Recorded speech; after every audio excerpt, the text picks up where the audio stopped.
All right, imagine this. You're cruising along in your eFoil, having the best day. You're you're cruising along at 25, 26 miles an hour, and then suddenly your mast hits something. And it hits it so hard and so fast that it tears the mast right off your board. Okay, what happens next? Let's find out on this episode of Verdant Ride. Brought to you by Bawls Beverage. This stuff is amazing. If you use the code RIDE on checkout, you can get free shipping on your order. And for a very limited time, if you can tell me what this tastes like, I'll give you a free Verdant Ride sweatshirt. Okay, let's dig into this. So I live on a lake that was a pond back in the 80s. It was 40 feet deep and it was surrounded in a lush green forest. And what happened was a bunch of lakes around us flooded. And so what they did to solve the problem was they drained those lakes into my lake, turning my pond into a 77-foot deep lake. But they didn't cut down the trees before they did this. So when it flooded, all these old cedars and oaks and cottonwood trees, they're still there waiting for you. And they're still quite sturdy.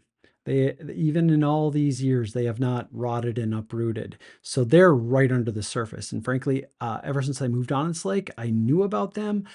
I've been scuba diving this lake. I know where they are. I know there's a lot of them. And I've always worried about it, like hitting them with my wakeboard boat or definitely hitting them with my eFoil. But just, I know where they are. And they make a great habitat for fish and wildlife and everything. So there's no reason to get rid of them. It's a hazard of my lake. It's just the way it is. Now, to make sure that, visitors and friends don't hit them, I'm very careful about marking a little zone of safety in and out of my lake to the shore, to my dock, using buoys. And that also doubles as my time trials course, my race course that I use for eFoiling. So it's great to have it there. So all my friends know this, and as long as you come and leave between those markers, you should be solid. Well, I have a friend, and I'm not going to name him. He doesn't need any angst coming his way for what I'm about to tell you about. So we're going to call him Crashy McCrash-A-Lot. So Crashy comes over, and I've got the Lift X, and I've got the Lift 5 Pro, and I've got the Seafly Stellar X. I've got a Waydo model here. I've got more eFoils than I've ever had before, and during demo time. So a lot of people are coming over and visiting because they all want to try all these rides too. And I'm frankly happy to have the help in testing. So we just found out that we can put the Lift 5 Pro mast on the Lift X. And we're all very excited about this, obviously, because that means you can go really fast on a just like crazy light board. And so we're all trying this out. So Crashy gets on my Lift X, or not mine. Sorry. These boards do not belong to me. They've been entrusted to me, and I have promised my audience, and I promised Nick, and I promised Lift that I will do a very good job in honestly reviewing and demoing these boards and testing them and doing the integrity trials. Okay, so Crashy gets on there and he takes off, and then another one of my friends, she wants to try the Seafly Stellar X. And so, I'm getting her board already because none of my friends are actually able to do anything on their own. They're like toddlers, just like, oh, what do I do? Can you help me? Can you share? So I'm, getting the board put in place and putting the battery in there. And right as I'm like closing the compartment on that board, we hear this horrible noise. It sounds like a surfboard has been dropped out of an airplane and just belly flop flat onto the water from miles in the air. And we look over and there's Crashy, and here's the safe zone, and here's Crashy. Somehow Crashy is like in the minefield. I don't know how Crashy got in the minefield. I don't know why Crashy chose to go into the minefield, but Crashy decided I'm riding the board right where the stumps are. And so I look over there, and my first thought is, oh my God, is he okay? Because Crashy's fast. He likes to ride those boards hard and fast. And I'm thinking, oh man, if he's hit one of those stumps, he might be really hurt. So I look over there and he's flopping around. So his arms still work at least. And then he rolls on his side and he shows me the bottom of the board and the mast is gone. And so I'm like, okay, at least he's not hurt. And so he comes in. I'm going to explain just a little bit about me and my personality and how I deal with stuff. Okay. I believe that material stuff, for the most part, is just stuff, right? It's not worth usually losing a friendship over. It's not worth becoming a monster over. Stuff is stuff. It can always be replaced. All right. It is always better that stuff breaks rather than people get injured, things like that. But this is a little bit of a different situation because this isn't my stuff, right?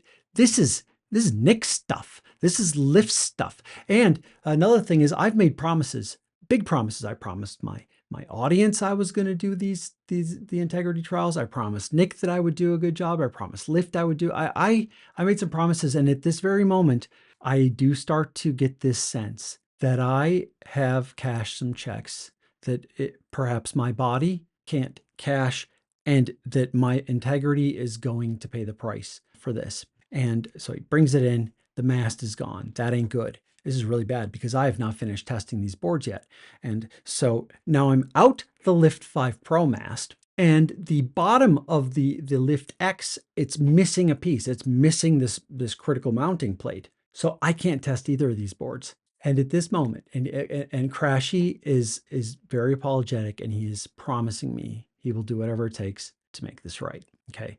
But at this moment, I am feeling overwhelmed by the situation I find myself in, to the point where I have to just turn around and not face him because I'm really afraid I really feel like I'm going to say things and react in a way that I will not feel good about later. So the only thing I feel like I can do in that moment is just not let him see me and my disappointment and how I didn't want him to see my emotions at that time. Okay, that's pretty much it, which is probably the worst thing for him, because now I'm just showing him my back because I can't deal with, I can't face this, right? This is just too much for me right now. You know, as of like 5 minutes earlier, I was floating on cloud nine. I got every single board I asked her to demo came, right? And I was getting to finally do this big thing. And in 5 minutes time, like, it was wrecked. And I was really not looking forward to calling up Nick and telling him that I had failed him in this way, that I had, been so irresponsible as to let other people use this, and that this happened. These were entrusted to me, and I felt like I was going to let everyone down, including him. And that is something I don't deal with very well. Anyway, the story's about to get really good. So that's as dark as it gets, because the next thing that happened was Crashy called up Beth from Zen Watersports. Now, she's our local Lift affiliate dealer, reseller, first ride's free, she's the one that gets us all hooked on the gear, right? But she also has a side business, which is a scuba diving lessons and guide stuff. So she's got all this dive gear. So Crashy hires Beth. They go down there, and I think they spend a long time looking for it. And they find the mast, and amazingly, it did not like sink to the bottom of the lake. No, it was stuck in the tree right where it got dismantled. It was stuck in the tree. And amazingly enough, it had no damage, none. The connectors were fine. The bolts were fine. The prop was fine. The wings were fine. There wasn't a scratch on the damn thing. We've got the Lift X I got to deal with. Now, on the Lift X, the only thing that I can tell that's wrong with that board at this point is there's this piece of plastic that's missing. There's this gray piece of plastic that goes on top of the metal slidey parts. I'm using all the wrong terms, but bear with me. There's these metal slidey parts. When you push the latch down, they slide forward and then locks the mast into place. Well, there's a plastic piece that fits on top of that, and that was missing. So I asked Beth, I'm like, hey, could you maybe order that piece for me from Lift, but like not tell them it's me? Because I don't want them to find out what happened, And she's like, sure. So she calls up their contacts at Lift, tells them she's got a customer and that they tore the mast off and they're missing that piece. They're like, oh yeah, no problem. They ship it right out. Don't even charge her. She doesn't charge me. Thing was free. I don't know why. They didn't. It had nothing to do with Verdant Ride. It had nothing to do with me. It was just, that was, I don't know. I don't know why. And I didn't question it. I just took that thing and I slapped it on my board. And guess what? It was fine. So here's what I can tell you. That board, it was engineered to break at the right spot. In fact, last winter, I went to Puerto Rico with my family. We were having dinner with Nick and his family at his favorite restaurant. And after getting, maybe a martini or two in him, I was like, hey man, I got to tell you something. And I show him the picture and he's like, oh yeah, you cracked the mast right off of there, huh? And he's like, yeah, it's exactly how they were engineered. They were engineered to release at that spot right there. Minimum, amounts of damage to any expensive parts. And yeah, works great. And like from him, it was just like a matter of like engineering curiosity, like another piece of evidence that showed like what he had designed worked the way he had intended it to. Okay, and that's the story. And I'm really impressed. And you know what else? I'm also really happy that that did not happen with. I don't think any other board would have had the same outcome, and I don't think that my Lift 4, Lift 3, or Lift 2 would have been the same story. In fact, I would be really worried that my friend Crashy McCrash-A-Lot would have probably gotten hurt if he had had like a Lift 4 with those bolt-in mast. It would have for sure cracked the mast off, if not torn the bottom of the board off. And I think it would have flipped him forward so fast that the next thing that would have landed in the water would have been his head on that tree. Whereas I think that what happened for him is he went past, it broke the mast off. He just kept flying forward and landed, landed over the top of it, like on top of the board. Like he never even fell off the board. He just kind of like crashed on top of everything when it happened.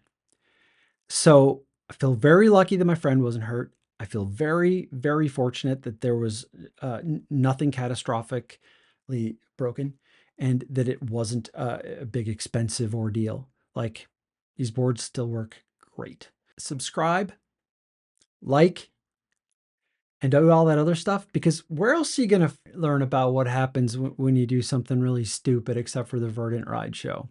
Really? I mean, we are the source of finding out what happens when you do something really stupid. Your source for stupid, Verdant Ride.